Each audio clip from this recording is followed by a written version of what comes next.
After a career in computer science, Andrea Beaty started writing children's books and is well known for her best-selling STEAM-themed picture books, now known as the Questioneers. These include Iggy Peck, architect, Rosie Revere, engineer, Ada Twist, scientist, and Sofia Valdez, future pres. The books are illustrated by David Roberts, and now they've worked together on a new addition to the series, Aaron Slater, Illustrator. They join me together in the reading corner to talk about their partnership and to give me the full picture on their latest creation. First of all, welcome, both of you. Thank you. Hello. And first of all, Andrea, I'd love to know whether when you first wrote Iggy Peck, did you have any idea just how popular the potential was for this series? No, absolutely no clue. It was kind of a quiet thing, but Iggy had this word of mouth where people told other people and more people and more people. So like every year the book just sold a little more and a little more and a little more. And I'd written it for about my son who loved to build things. And so he kind of inspired it. He's not an architect, but he was the kid who built from anything he could find. And so I thought I wanted to write a book about passion, about a kid who was just passionate about building things. So that's where Iggy came from. And then the editor picked David for this series of books. And that was just like set my life on a whole new trajectory in the most delightful way, because David drew this marvelous book and created this classroom of kids. And so for the next, 2-3 years, the publisher really wanted to have more books about Iggy because he was building quite a following. And I just I've kind of done that book and I don't want to do the same book again. I mean, what does he build a house this time and a barn next time? And so finally, the editor and I kind of came to the idea, well, what about these other kids that David had drawn? And so I started studying them. And I noticed that there was a girl, you never saw both of her eyes. Her bangs were swooping over one eye. And that she ended up being Rosie. But I wrote her because she's the smallest kid in the class and she sits there just trying to be invisible. And you could tell she's like, ooh, don't call on me. And I thought, well, what's her story? Has she had an experience that's made her kind of button down and what's happening? And then I made her an engineer because David just nailed the illustrations for Iggy so beautifully. I thought, okay, well, let's see what you do if she's an engineer. And oh boy, took it to town. It was brilliant. So that's where Rosie came from. And then in the picture in Iggy Peck, where they're building the bridge, everyone's doing something. But one girl in that red and white polka dot dress is standing there tapping her chin off to the side. And I thought, now look at that kid. She's standing off to the side thinking and asking questions. So I thought, well, she's curious. That seems a very natural lead into being a scientist. So that was Ada. And then in Ada Twist, David drew the scene where all the kids are trying to figure out what's in the jar. And they all have something interesting in their jar, but Sofia doesn't have anything in that jar. And yet she's clutching onto it for dear life. And I thought, what's something you can't see that you want to hold dear and protect? And I thought, well, maybe it's a dream or a wish for somebody else. And so I started sort of thinking up a story for her. And then I noticed also that in Iggy Peck, when Ada's thinking and other people are picking up things, Sofia's back there eating the cookies. So I knew there had to be cookies involved with this. And so I decided that she was a person who cared deeply about other people and was a helper, but also when push came to shove, maybe she wasn't very brave, but needed to be brave. And it was a time when I was thinking a lot about being brave. What does that mean? We had a lot of political upheaval here in the States, and it was a scary time for kids. And I thought, well, I wanted to tell kids that they can be brave, because you can be brave, even though it's scary. And maybe especially because it's scary but you can do it. So that's where Sofia came from.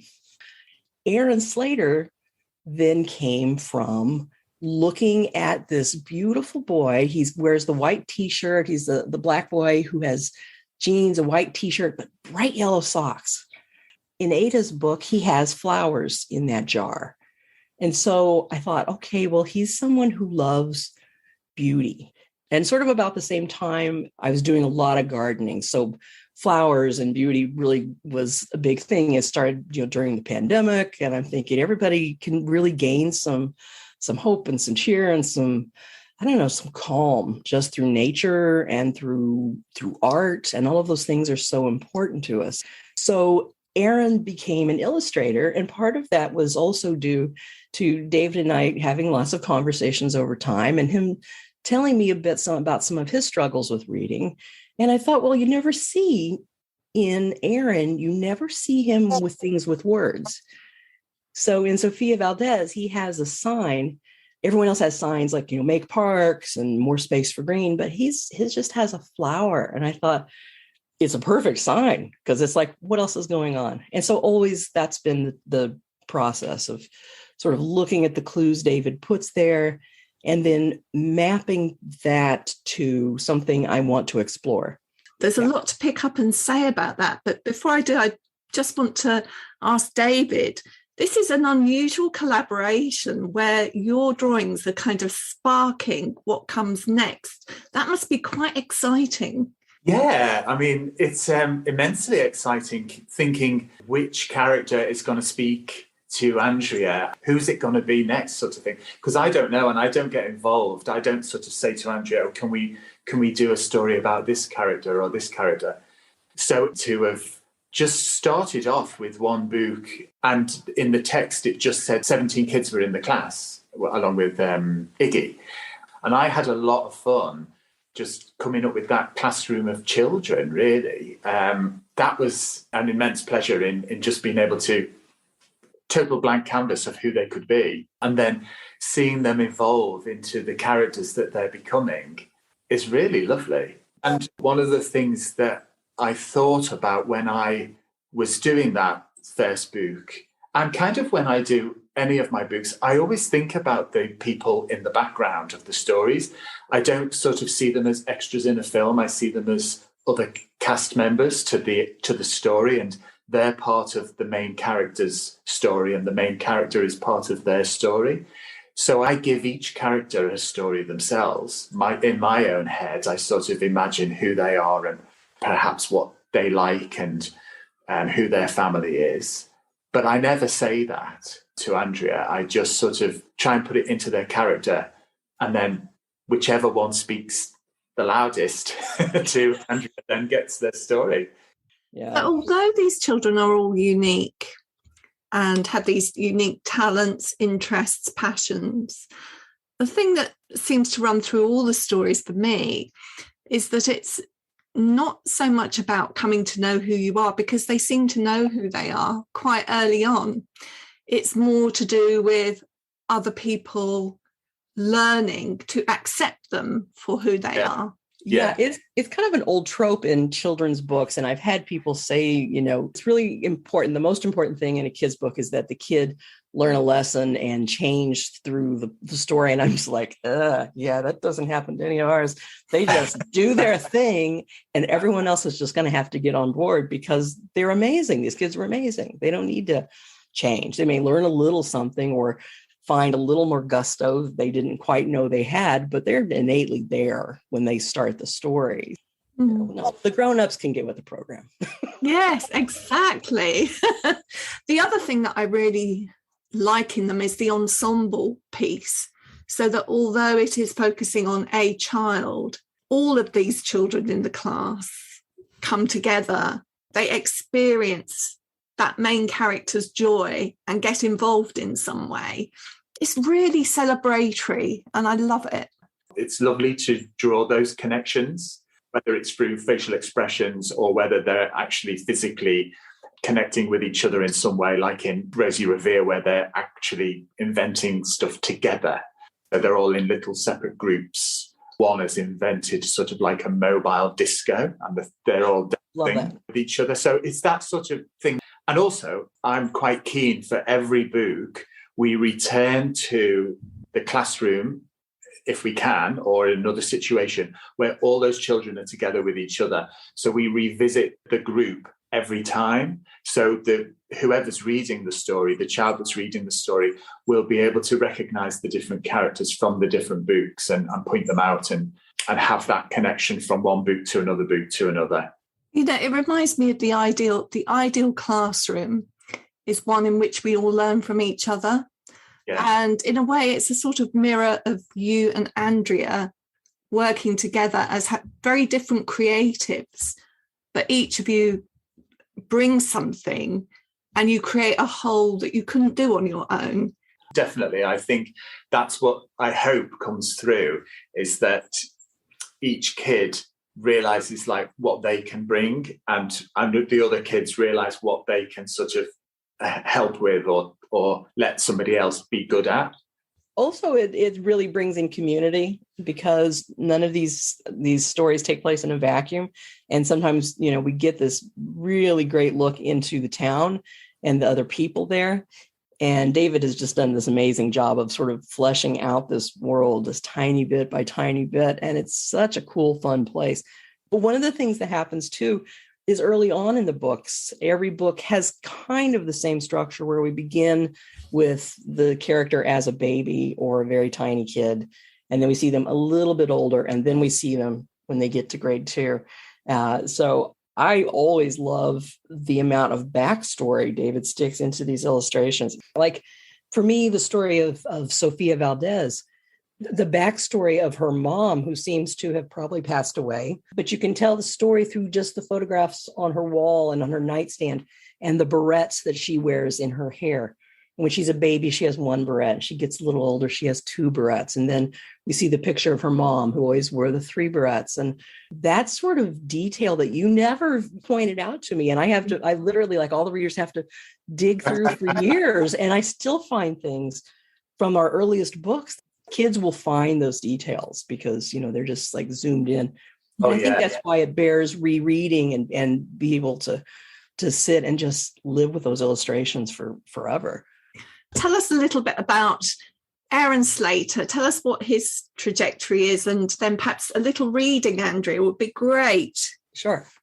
So Aaron Slater is a little baby who's here with his beautiful family, and he's got 3 adopted siblings, 2 cats, one of whom wears a ruff, which just made me sing. I'm so delighted by that. Oh my gosh, the details. And his 2 beautiful moms. And he's a very well-loved child who just lives to just hear the beautiful music of the words and the songs that his family share with him. And the thing he wants most as he grows a little older is to be able to create those kind of stories and to be able to write books, because that's just to him the greatest of things. And then as he begins to try to learn to read, and his moms try to help him read, he really struggles with it, and he just can't get it. So he thinks maybe when he gets to school, he'll be able to do it, but he just can't kind of get it. And it turns out that he's dyslexic, though he doesn't know. We don't name that in the book, although in the back of the book, there's a really good note about the struggle that he's having. But the thing that he also, at the same time, is he has a bucket of chalk, and he spends his days just creating flowers and beautiful illustrations of, you know, unicorns and dragons and all kinds of marvelous, fantastical stories that come out of him, and they just come out from his art. And so it's ultimately the tale of how this kid finds his own way to share the things he has to say. I was pleased to see that the teacher has learnt from the first book, when she kind of rejects Iggy's architecture. She seems to be in tune with Aaron. Yeah, I do have to confess, I sort of feel bad about that, because I was very early in my process of a writing career, and I figured you needed to have some obstacles. And so I made the teacher the bad guy. And I think she gets some redemption in this book, because what we learn is that she's just a really new teacher and a bit overwhelmed by everything. And that once she gets her footing, though, she is a great teacher. It's such a hard job. I'm in awe of educators. Anyway, she does good in this story. So yes. Would you read some to us, Andrea? I would be delighted. So this is Aaron Slater, Illustrator. And this is how it begins. At the end of the garden, in the soft fading light, when the day turns to dusk and the dusk into night, the sweet scent of jasmine floats into the air to mix with the music of laughter, and there, Aaron D. Slater soaks it all in with his flowery blanket tucked under his chin. Words drift like music, melodious, mild, a sweet summer song for a sweet summer child who drifts off to sleep as the cottonwoods sway at the end of the garden, at the end of the day. It's summer, then summer, and summer once more, and soon Aaron D. is a youngster of 4. The jasmine climbs higher, the roses have grown, and Aaron himself has a spot of his own for seedlings and saplings beside the slate walk, which he illustrates daily with a bucket of chalk. We've rested on the page, and here we have Aaron, and it's one of those spreads where David's given us a developmental perspective.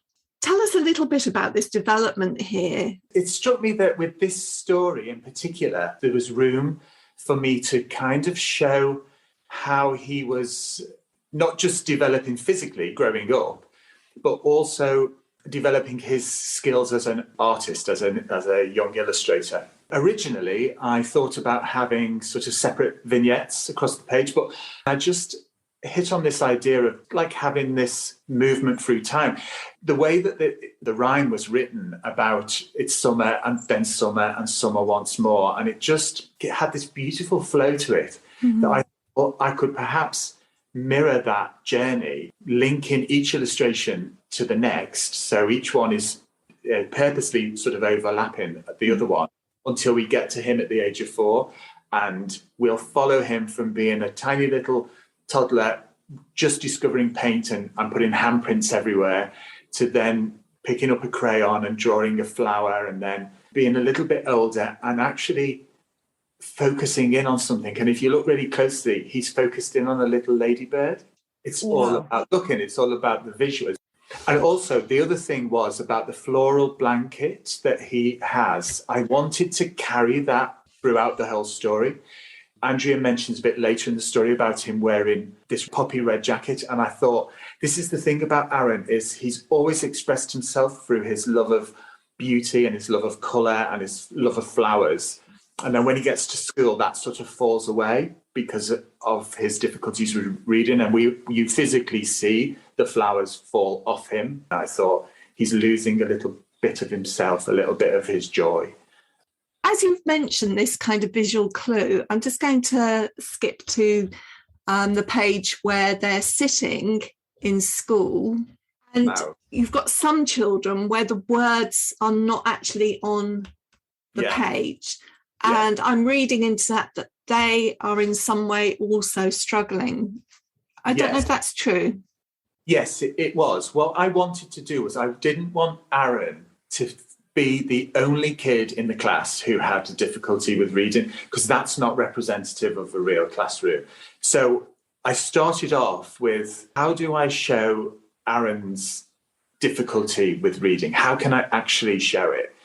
And one of the things with dyslexia, for some dyslexic people, the words sort of literally move about on the page when they're looking at it in front of them.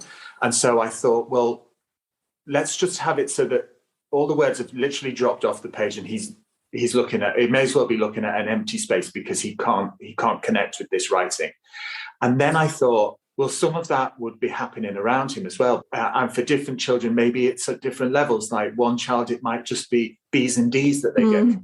And then for another child, I think you can see that the mix numbers and letters together.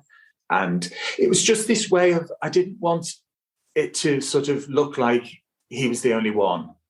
Love it. Andrea, I want to come back to you for a moment about your meter and your rhyme. It's different in every book. You're not following the same structure. So is this an earworm that gets inside? Yeah, it really is. So I've always found that books come to me either in rhyme or in prose, and it doesn't work for me to try to change them. So a rhyming book, it's pretty boring when I put it into prose, and a prose book is never going it's never going to work as rhyme, because it's more about music than it is about text. And so I hear this melody, and it's very much like hearing someone singing a song in the next room. And I can kind of make out a tune. I can kind of make out a rhythm. And occasionally I can make out a word. And the longer I listen, the more I open the door and go in there and go, what is going on? Then I will finally get it. So that's kind of how it unfolds to me. Having said that, now that we're 5 books in, I did find with this book, I had to be a little careful, because there were times when I would fall into a line. I'm like, oh, that is so good, only to really found I'd done that before. So in fact, this book, as a way to kind of switch gears and keep that from happening, and to just really keep it fresh. And this is the first book that is in present tense. The others are all past tense.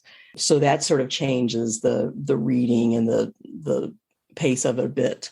There's a point in this when he starts to read and he falters, and the rhythm is broken at that point. Can I read just that tiniest bit? That is my favorite part. So he stands there. The teacher calls his names.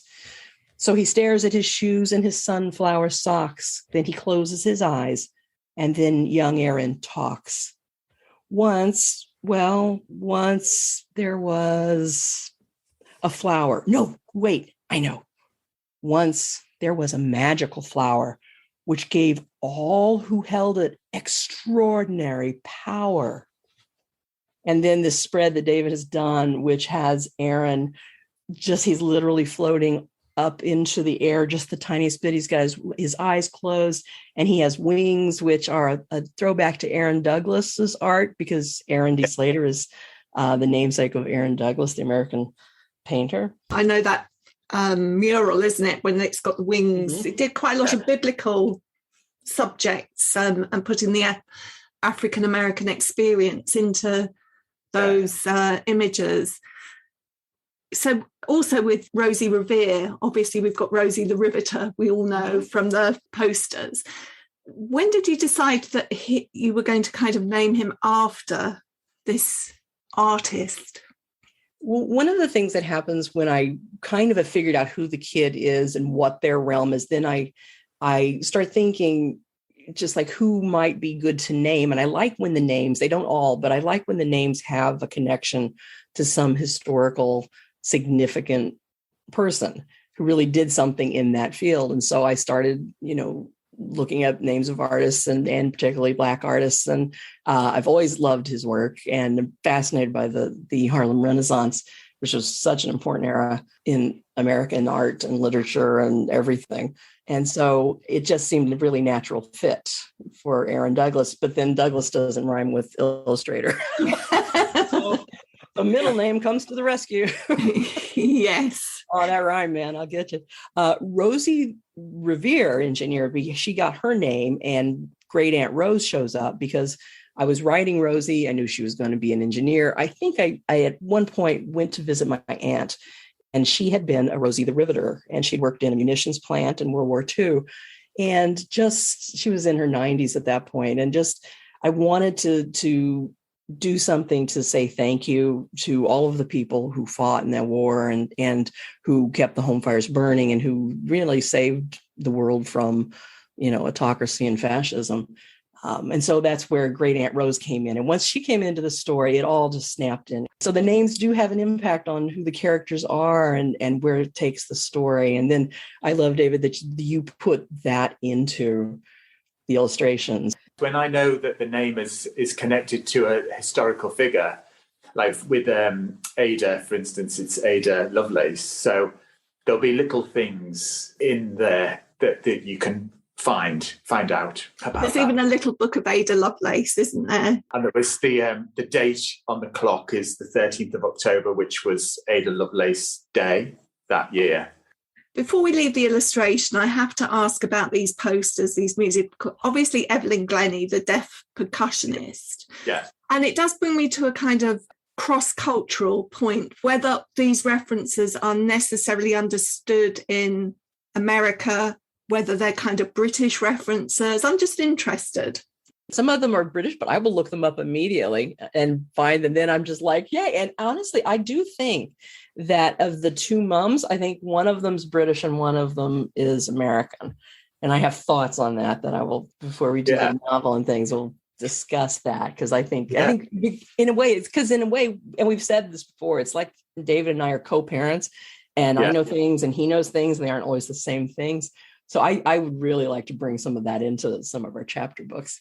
Yeah. But people figure stuff out. If they're curious, they'll look it up. If people don't know, for instance, who Evelyn Glennie is, why is there a poster of a lady called Evelyn Glennie playing the xylophone, whatever that percussion instrument is?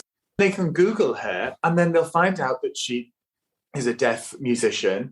And then they'll look at the little boy in the bed and notice his hearing aid. So it's a little story there that is there if you want to look for it. Like with Boney M poster. I mean, it was only a matter of time before I put a Boney M poster in one of my books, because I'm a huge fan of Boney M. But they have this song called Painter Man. Yeah. And one of the lyrics says, I went to college, studied art, to be an artist, make a start, studied hard for my degree, but no one seemed to notice me. And so those lyrics to that song just sort of spoke a little bit of Aaron's story as well, that he was sort of just blending in. That's brilliant.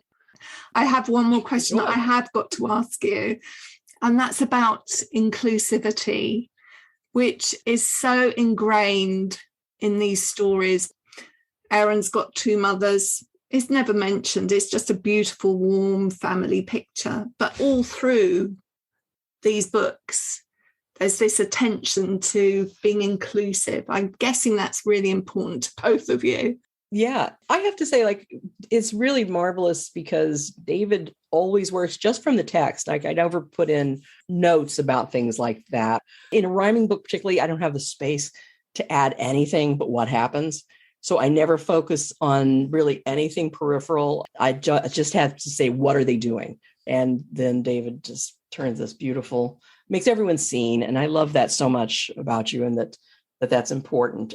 After we'd done Iggy, and I didn't know there would be any more books after that, but by the time that was in 2007, and then we did Rosie in 2012, and it really struck me by that point in my career how we can sort of default to certain family types within children's books. And what I decided was I was never going to do that if I had the opportunity not to. So when it came to Rosie, there was no mention of her parents, for instance. There was just mention of her aunts and uncles. And I thought, so this is a type of family that we can explore, that you might not necessarily see that often in a children's book, a child being brought up by their aunties and uncles. And then when it got to Sofia, there was an opportunity again to say, let's have this kid being brought up by her grandfather, just her and her grandfather, which then makes the moment where he is injured in the story even more poignant because of this really very, very, very close bond that they have with each other. So when it came to Aaron, I thought, well, as a gay person myself, I've realized how little opportunity I've had in my career to actually illustrate a queer family environment. It's often the book writes the parents in and there'll be a mother and a father. Andrea very rarely does that. So it's an open blank canvas to me. So I thought, okay, who's Aaron's family? And I thought, okay, so he's got adopted siblings and he's got two mums and they love music. And Andrea had written The Music of Laughter is in the very first page. And I thought, let's have them all loving music. And this is like a lovely common bond that they all have together as their family unit. Then the fun thing is going to be for me. Now then, I'm starting to turn my thoughts towards the chapter book, because for every character, we have a picture book, we have a project book, and then we'll also have a chapter book or more about the adventures that have all the kids, but they'll focus on this character particularly. So now I'm thinking, how's that music going to come in? What do they do with this music? Do the other people in town get to enjoy it? And it's just so much fun. Can I just say it's been such a pleasure talking to you today. Thank you so much. Well, thank you so much. Thank you. In the Reading Corner is presented by Nikki Gamble and produced by Alison Hughes. If you have enjoyed this podcast, please do leave a review for us. To find out about other projects, including an audience with events and the Exploring Children's Literature Summer School, visit www.exploringchildrensliterature.uk. Join us again soon in the Reading Corner on your favourite podcast platform.